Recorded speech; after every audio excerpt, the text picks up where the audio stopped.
Well, I didn't really know of my mum as a photographer. The house was crammed with paintings and drawings, and there were only 2 photographs that I remember, and they were both signed by Lee. One was called The Procession, and it was some birds' footprints on ripples of sand. And the other was called On the Road, and it was an ox on a cart. My name's Antony Penrose. I'm the founder and co-director of the Lee Miller Archives here at Farleys House and Gallery in East Sussex. And I really enjoyed these pictures. I didn't quite understand them, didn't have any background to them, but then everybody took pictures and did stuff, so I didn't think it was anything exceptional. As I grew up, little by little, I began to hear that Lee had had a career as a photographer, but it was mostly in reference to Man Ray. I had no idea the length and breadth and scope of her career until my late wife, Susanna, found the whole collection of her work stashed in the attic of this house. Hello there, welcome back. I'm Ami Bouhassane. This time on the Lee Miller Fashion in Wartime Britain podcast, I'm chatting with my dad, Antony Penrose, about his parents and my grandparents, Lee Miller and Roland Penrose. Together, he and I direct the Lee Miller Archives, which works to conserve and disseminate her incredible legacy of work. We're recording this in Farleys, the home of Lee Miller and Roland Penrose, and it's still a working farm, so you'll have to excuse the sound of wildlife tweeting just outside our windows. Just to warn you, this episode contains mentions of the sexual abuse that Lee experienced in her early life. I started out my chat with Antony by asking him about the early stages of founding Lee's archives and how it went from being found in the attic to touring the world in exhibitions. So you, Grandad Roland, and Mum founding the archives, after the first 10 years of kind of contact printing and sorting the jumble of manuscripts, how did you guys prioritise what you were going to archive next? When we started archiving, we learnt very quickly it's an expensive process. And so we prioritised by working on the images that were going to earn us a return. Luckily, we had a lot of photographs of famous artists, like there's more than 1,000 shots of Picasso. And they were good earners through copyright. And then eventually Carol Callow, who was our photographic printer, became very good at producing fine prints. And these prints were then sold through the Photographers Gallery and through Staley Wise Gallery in New York. And this gave us another income stream, and we just about kept ourselves going. And wasn't this also kind of what started exhibitions as well? Well, yes. We were fortunate in that we got our first big public exhibition at the Photographers Gallery in London, and that was a huge event for us. We were just completely the new kids on the block, and they were very kind to us. They looked after us really well. And then after that, there were many other exhibitions in many different countries. And in fact, over the last, say, 25 years, there's been a Lee Miller exhibition on the wall somewhere in the world, more or less continuously. I think what's really nice is that now that Lee's established as well, don't you? That to start off with, we were doing mostly retrospective shows and war stuff, and now because people know her, we can do things like looking at her fashion work. Absolutely, and it's taken a while to get this far. I mean, to begin with, I had to spend an awful lot of time explaining who Lee Miller was. Things are different now because you know that we don't have to explain who Lee is now. What we've had is a slow incremental growth, and that for us has been really helpful because the research continues. And there are not many weeks that go past without us finding some new and interesting thing. Who was it that wrote to you a few weeks ago, recognizing their mum as being the cyclist in the Liberation of Paris picture? That sort of thing. Yeah, that was on Instagram. Yeah, and then we've just had an email from the guy whose dad was the GI standing behind Lee watching the siege of San Malo. I mean, it's just amazing the way all this information still keeps coming in. And actually with the fashion book, when we did our first article about it, that came out in the Telegraph, I got a call on the Monday afterwards, And the lady was telling me that the lady in the green suit that's in the fashion book, Yes. where the Petersham wool. Yes. That's her mum. That's her mum. Oh, yes, and she told me there's her mum is in that book about 6 or 7 times. So now we have the name. Now we've ID'd her. Yeah, it doesn't stop. This is what's so exciting, is that we're working with something that's alive all the time, and people are contributing, and it's meaningful to so many. And that, for me, is actually what helps to keep me going. One of the things that did help us with the fashion book and the research for it was looking through Lee's appointment diaries. and it just talks about who she was meeting, where, what shot she was doing, and where they were. And it makes you think, while she's running around like a crazy person, what was Roland doing all this time? Well, it's interesting you should say that, because Lee was, when she was on form, she was obsessively busy. Most people found it exhausting, but she found it exhilarating. Roland was much more relaxed. He was a more meditative sort of person, and he liked quiet moments. And he liked walking in woodlands and staring at trees and things like that.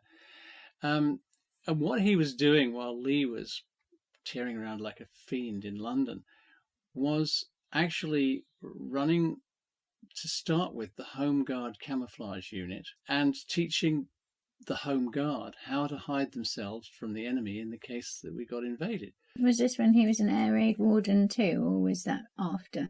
Roland started by becoming an air raid warden, and then he wanted something more useful to do in terms of the war effort. Being a Quaker, he wasn't going to start training as a fighting man. So he wanted a non-combatant role, and he and others like Bill Hayter, Erno Goldfinger, and so on, invented a commercial camouflage company which was designed to help factory owners hide their factories from enemy bombers. And then that got taken up by the War Office, and Roland became an instructor for the Home Guard and toured all over Britain, teaching them how to hide from the enemy. So in essence, they were using their artistic skills to actually design camouflage. When we look at the book that Roland wrote, which is the Home Guard Manual of Camouflage, we see lots of examples of how he mimics nature. And he was a very good naturalist, so he would look at the way birds' plumage and moths and butterflies were able to conceal themselves in their natural environment and make themselves less susceptible to being gobbled up by predators.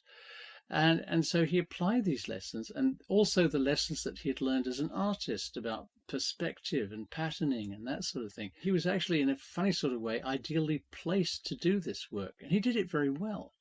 In the fashion book, we've got this image of a male model in Vogue Studios in camouflage. Was this something to do with Roland's work as a camouflage lecturer? Yes, Lee was very supportive of Roland's work, and she often photographed soldiers, or people pretending to be soldiers, who were all dressed up in camouflage gear with their faces covered in camouflage paint. And the idea was the incongruity of this person in Vogue Studios was totally the antithesis to what the camouflage was trying to achieve. If she'd photographed him sitting behind a tree, that would have been a different thing. And she even got involved herself, didn't she, and modelled for some of his camouflage slides too. There was a marvellous spoof occasion in about 1943 when Roland obtained from, I think, Elizabeth Arden, some newly made camouflage cream, which was supposed to be smeared all over your face and make you completely invisible. Anyway, he decided that if he could hide Lee, then he could hide anything. So she stripped naked, covered herself all over in this cream, and lay in the garden in Hampstead with a artfully mounted piece of camouflage netting. And he had her photographed by David Sherman, who was their wartime buddy, time life photographer. And Roland had them made into lantern slides, and he used them in his lectures to the troops. He wrote to Lee at one point, said, "Darling, my pictures of you make my lectures the best attended on the camp. Some chaps come back 2 or 3 times." It's good to see Lee and Roland finding likeness during what must have been a dark time in wartime London. I think Lee will have felt a great responsibility to present her experience back to her fellow Americans. In the first years of the war, America was still neutral, and prior to Pearl Harbor, there was a resistance to becoming embroiled in another European war. In an effort to help the Americans understand the situation in the UK, Lee was invited to be the main contributor to a soft propaganda book commissioned by the War Office and designed to appeal to them, called Grim Glory, which portrayed the situation in London during the Blitz and the British keep calm and carry on spirit. It was a slim paperback book crammed with photographs, a little essay by Winston Churchill. It was small because it was designed to be easy to send or to put in your backpack as you went off to war. It was designed to be cheap to produce. It was designed to be very graphic. The cover was that fabulous picture of St. Paul's Cathedral dome with smoke all around it from the fires from the bombing. And immediately it had a tremendous rapport. I think there were at least 5 British reprints. But more importantly than anything, it went to America, where it was published under the title Bloody but Unbowed. It was again immediately a tremendous success, very widely distributed, and exactly what the British Ministry of Information wanted. I think it's kind of crazy that we've got this prolific amount of fashion work that Lee's doing in 1940 and 1941, and at the same time she's working on this major book and exhibition that's with Ernestine, isn't it? I think most photographers know that you have to work on several things at once, and shooting the fashion gave Lee the resources. It gave her travel, it gave her the reason to be poking around in London, taking all the wacky, wonderful photographs she did. It gave her the film stock and the processing. And while she was going around looking for shots for Grim Glory, she would also be spotting locations for the fashion shoots that she was going to do in the street, because maybe the studios had been bombed out or there was no electricity or whatever. So the 2 assignments, and probably more than 2, sat together perfectly comfortably. And I mean, the book is beautiful, but I always thought it was kind of odd initially until I realised that it's because she was American and they couldn't properly name the other photographers. That she's not the only photographer in the book, but she's the main contributor. I mean, there's pictures by Brandt and Beaton in the book as well. But she's the only photographer, Lee's the only photographer that gets credit. Well, I think you've touched on it by the fact that she was American, and obviously they wanted the witness of one of their own people to be the most prominent. But that doesn't take away the fact that her photographs were, I think, so exceptional, and they would have been in there on their own merit, if whatever she had been, whatever nationality. Of course, one of those that really championed Lee's talent was Audrey Withers, the editor at British Vogue. So Audrey Withers came to Farleys several times when you were a kid. What do you remember of her? I remember Audrey as being very kind, very elegant, very gentle person. Of course, I had no idea what an incredibly towering intellect she had, and what an enormously important person in Lee's life, and Lee in her life. I never understood any of that until much later. Audrey arrived fairly close to the beginning of Farleys, and she brought Lee and Roland a present, which was 2 tumbler pigeons. Now, Roland really wanted to have tumbler pigeons because when they fly, they do aerobatics. They fly up to quite a height and then they fall, flipping over and over and over and again. And he loved them, but he couldn't find any to buy. But Audrey found him a pair. And she turned up with this wicker basket with these lovely pigeons, looking a bit nervous and shy. Didn't Audrey say something at Lee's funeral or a remembrance thing as well? I met up with Audrey several times in later life, and one of them was shortly after we'd published Lee Miller's War in 1992. And Audrey gave the most wonderful talk on Lee at the ICA. because we had a concurrent exhibition at the ICA with the book. And Audrey was there. She spoke so eloquently, so kindly, so passionately, and she had this rectitude for the truth. Very elegant, very kindly done, but she was not going to suffer in inaccuracy for 1 second. And I really admired that and respected it enormously. In Lee's appointment diary, she's got a shoot date for when she photographs the legendary war correspondent Margaret Bourke-White, and that's on the 5th of October 1942. And like I love the fact that just in the shoot, it's not just a portrait. She totally goes into Margaret's kit bag and how she wraps her clothes and packs her bags, and even takes pictures of her cleaning her camera lenses. And then later that month, on the 23rd of October, Margaret goes to Lee's house for dinner. So they knew each other already, didn't they? Lee and Margaret Bourke-White knew each other when Lee had her New York studio in 1933.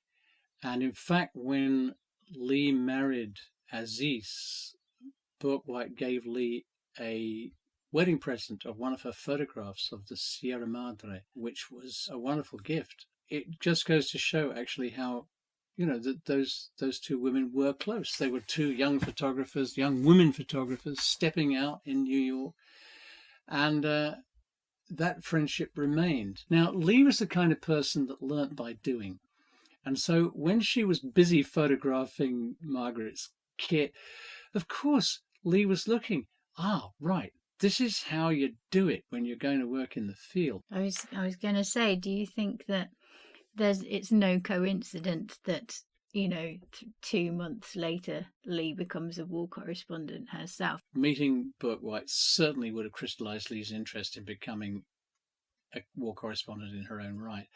I mean, I can't say that it was cause and effect, but it was probably one of the many things that made Lee realize, if she can do it, maybe I can too. Was Lee very fashionable? Fashion and Lee is interesting. One of the keys to it is that as a child of 7 years old, she was raped, and in that moment infected with venereal disease, with gonorrhea. I think that left a psychological scar on her. It can't have not done something like that, PTSD. It must have damaged her self-esteem. And I think part of her compensation for this was to use fashions as a way of changing her appearance, changing her skin, if you like, so that she could be glamorous and beautiful and sought after, instead of being the damaged goods that she may well have felt that she was. Fashion remained incredibly important to her right through her life, but it was not an obsession. It was not something she had to do, because later in life, when I knew her as a kid, she was the scruffiest dresser that you could imagine. Dreadful pair of old slacks and a bulky top, and sometimes a sort of thick woolly sweater if it was cold. It seemed like she didn't care what she looked like most of the time. But she could pull it out the bag for exhibition openings and things, though, couldn't she? If there was an opening, it was a total change, and she would trot off, and there'd be endless going to dress shops. And then she would show up at the opening, not without a huge amount of drama, and look absolutely knockout. She would be the head turner of the ball, she really was. But everybody recognized that. Except she kept some, though, didn't she?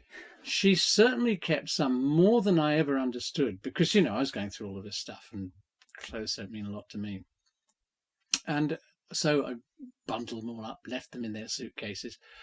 And then you and the others came along, and suddenly we find we've got these amazing things, the sort of very first ever bikini and that sort of stuff. It's absolutely fascinating, not only in the terms of finding photographs of her wearing these items, but also realizing their place in the history of fashion. I'm finding that absolutely wonderful. One of the things we've got still is that kind of fleecy waistcoat that she seems to have worn a lot when you were little. Well, I remember the fleecy waistcoat with affection, actually. It was rather fun. And on occasion, she'd put it on inside out and pretend to be a sheep. But, But there were other things. She kept her combat boots, and she used to put them on and go stumping around the garden with them. Gosh, I wish we still had them today. But there were other things like that. There was a sort of filthy old military jacket, her jeep coat or something, which we still have. That didn't get thrown away, but she wore that quite a lot in the winter. In the winter, it was very cold in this house. We didn't have central heating at all. And so she would be rugged up with all kinds of her winter combat gear and stuff like that. Last episode, I spoke to Hilary Roberts about Lee and Roland ending up under surveillance by the MI5. It turns out that there were a couple more connections with spies in their circle. I remember you telling me about, these crazy parties that Lee and Roland had sometimes in Hampstead in London during the war, and that later they found out that some of the people there were spies. Like, what was the story? Well, of course, I wasn't around at that time. This was before I was born. But David Sherman was there, and he told me that some of the people who were guests at the party and having a great time there in Lee and Roland's Hampstead house were actually found to be spies. I'm pretty sure that Anthony Blunt would have been among them. Now, Blunt was a Brit, and he was a very, very good art historian. He became really important at the Courtauld and wrote books and so on art. And he was a spy. He spied for the Russians. Hang on, he was a spy for the... How did Lee and Roland know him in the first place? Well, Blunt would have been part of the left-wing intelligentsia, which was, of course, Lee and Roland, and they all had a common bond, which was the hatred of fascism that came up out of the Spanish Civil War. During the Spanish Civil War, there were people in Britain who were outraged at the British policy of non-intervention. They just let Franco do what he wanted. The only nation that stood against Hitler and fascism in general were the Russians. And so a lot of the bright young people of Cambridge and other places aligned themselves with the Russians. There are many instances of this. And Blunt, actually, I think he went to work for MI6 or MI5, I can't remember which one it was, but he was passing military secrets to Moscow. And he could have seriously destroyed the Normandy landings because he let the Russians know that our conspicuous intention to land in the Pas-de-Calais was a decoy. And the real landing was going to be in Normandy. Now, if there had been a German double agent in Moscow, that secret would have got out, and our Normandy landing would have been violently opposed, and it would have been an absolute bloodbath, more than it was. So, yeah, he did endanger people. But that could have been awful. That could have been absolutely terrible. And then, when did he get outed? I mean, when was this, the 60s? No, Blunt did not get outed until Thatcher outed him, and it was thought that Blunt was hiding here at Farleys, and so we had journalists camping outside in the road, and it was really ridiculous.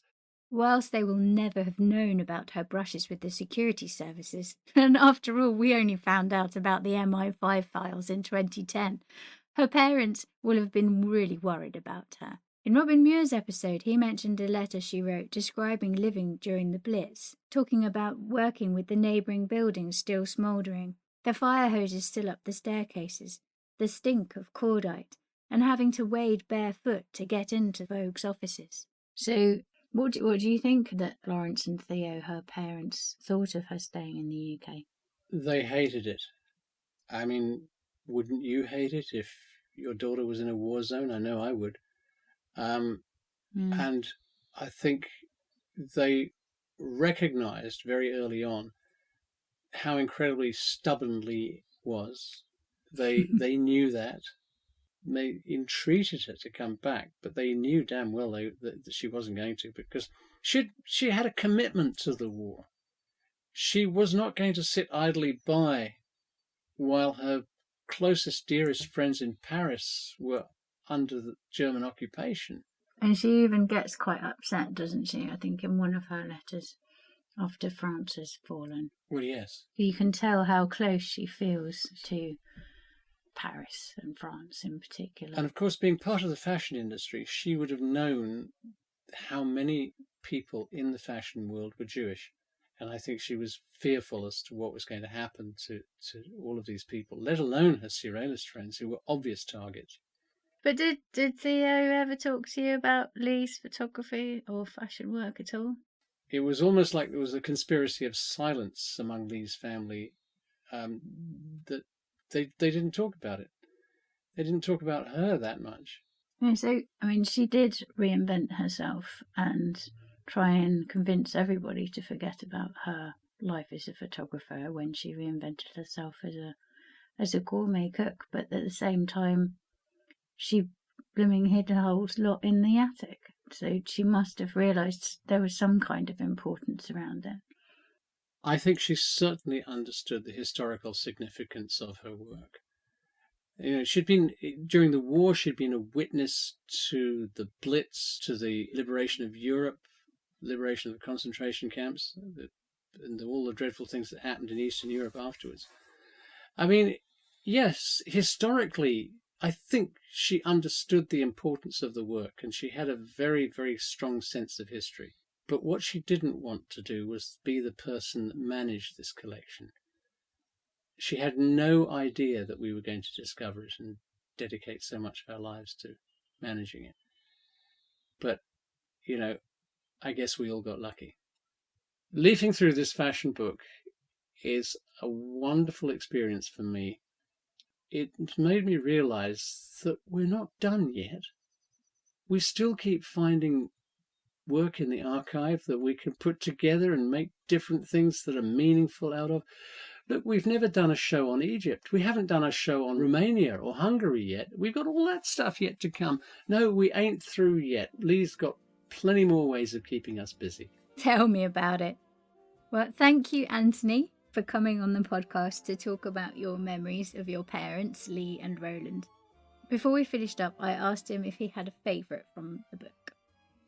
I've got lots of favourite images, but one of the ones that I really like is actually the shot of Lee photographing the hat model. Not because the hat model is particularly fascinating, but because I just love the process. And so in the book, you've got the picture of the shoot, and then you've got the shot itself. And I think that juxtaposition of those two images, that just brings it back to me how damn difficult it is to get a really lasting, engaging image. And that's how she did it, with that great big clunky camera. And in heels. Yes, that's the daft thing. She was wearing heels, wasn't she? Oh dear. What is your favourite all-time Lee Miller picture? Well, nothing has changed since I first saw it, and it's the photograph called Portrait of Space. It's a fly screen that's been torn to reveal a view of the desert. The metaphors in that image are absolutely wonderful. If you look closely at the rock hillside in the distance, it looks like there are eyes looking back, and we realize in that moment that Lee, as an expatriate, was probably constantly being watched by the secret police. So wherever she went, there were eyes. And so in the sky, you've got this cloud that's like a bird flying freely. And there's a road that maybe takes us off into the distance to escape from all of this oppression. I tried to find that spot in the desert, in the Siwa desert. But the sand has shifted and the road is in a different place now. And I couldn't find it. But I'm going to go back one day, find out where it is. In our next and final episode, we look forward to fashion photography today, and I talk with the contemporary fine art, fashion and Vogue photographer Vivian Sasson, discussing what's changed since Lee's time. This episode was presented by me, Ami Bouhassane, and my guest was my dad, Antony Penrose, the son of Lee Miller and Roland Penrose, and the co-director of the Lee Miller Archives. It was produced by Tolly Robinson, and the soundtrack was licensed from Dwarf Music. The copyright of the episode is copyright the Lee Miller Archives 2021, all rights reserved. The series was made possible from public funding awarded to us from the DCMS Culture Recovery Fund by the Arts Council England.